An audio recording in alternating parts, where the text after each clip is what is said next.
Hello and welcome back to my channel. Today the first video in the series, everything you wanted to know about the shaper origin but never dared to ask.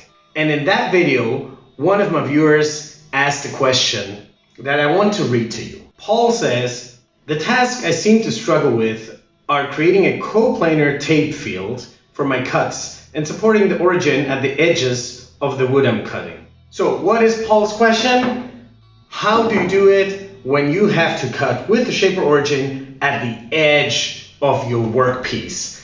And how do you ensure that you don't lose stability and move or drop off the cliff and therefore ruin your workpiece? And that is indeed a problem that you have when you work at the edges of your workpiece.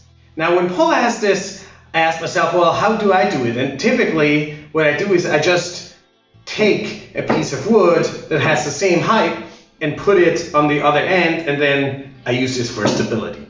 But the problem when you do it that way, you always have to make sure you have a piece of wood of the right height. So either like a scrap piece of the same wood, or you have to plane one or something like that. So there must be a better way to solve this. And so when thinking through this problem, I thought about this old video I created before Shaper released a workstation.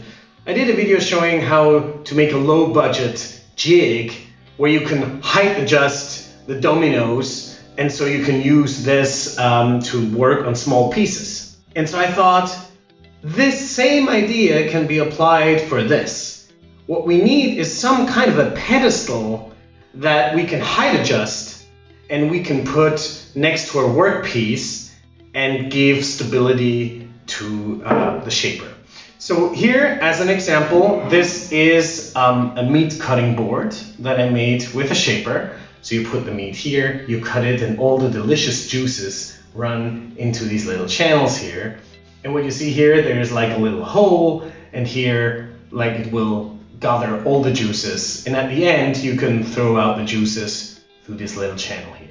And so when you work on these channels with a shaper, what happens is you're here on the outer edge, and if you don't focus, right, and you go a little bit too much outside, or depending on how you put the pressure, your shaper will drop off this cliff. That's especially the case on this little channel to drop off the juices at the end, because that's right at the edge. You have to face your shaper to the workpiece, because here you have the dominoes, and so here it gets really unstable. All right, how can you solve this? With this little jig here, which I created based on the same principle as this other jig. So these are two metal plates, a thick one here, which is sturdy, stable, a thin one that is cheaper on the bottom because it's not that important that it's stable, and then 4 screws. And you have here these coils that you can height adjust. And so I can put this one here to the same height as this meat cutting board. And with the screws, I can then adjust it a little bit and make sure it's the same height as this board. And now when I am with a shaper on this edge, this gives me stability. This helps me to not lose stability and drop off the cliff. Now, there's a couple of disadvantages of this design. You have here the screws, which can get in the way. I actually found these not to be that much of a problem, because when you're at the edge and your shaper moves against those screws, it just brings the pedestal with it, and so it's actually rather convenient than a problem. And you see this one here is not super big. You can obviously create them of whatever size you need them. I decided to go with this size because I thought it's more or less okay. You see that the shaper has enough space, you have some space to move, and therefore you can bring it with you and you have the stability. One of the things you have to have in mind is that if you really cut until the edge of your workpiece, you need to move the pedestal a little bit away. You do not want to route with your router into the metal, because then you will ruin your router bed. So make sure there is some distance here. That's not a problem because it will still give enough stability to your shaper. Another thing that you need to consider when you create one of these is how high do you want it to go.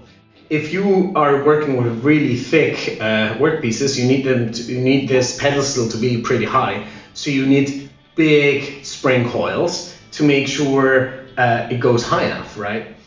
So that's something to have in mind, or maybe you can also buy a bunch of those spring coils and then you can change them depending how high your workpiece is. Other than that, this is obviously pretty cheap. Here I just bought aluminum, that's not very expensive. Couple of screws, the spring coils, it's not really a big deal.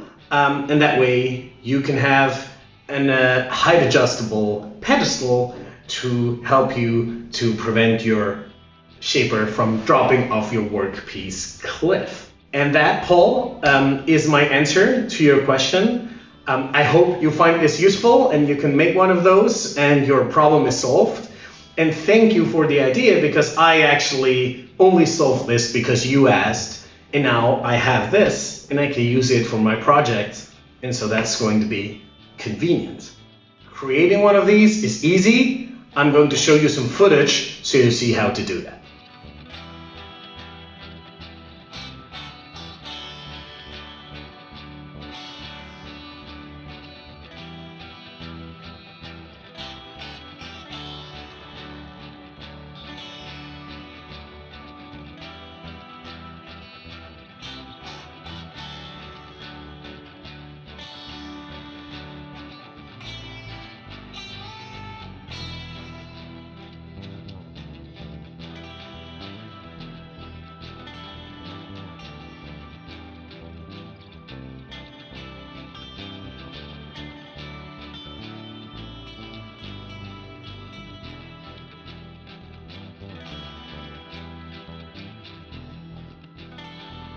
Thank you. That was the first video in this series. There will be more.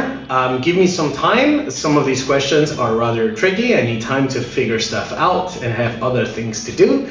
But be patient and you'll get more of these. I hope you liked this little video. If you did, don't forget to give me a thumbs up, to subscribe to my channel, and see you around.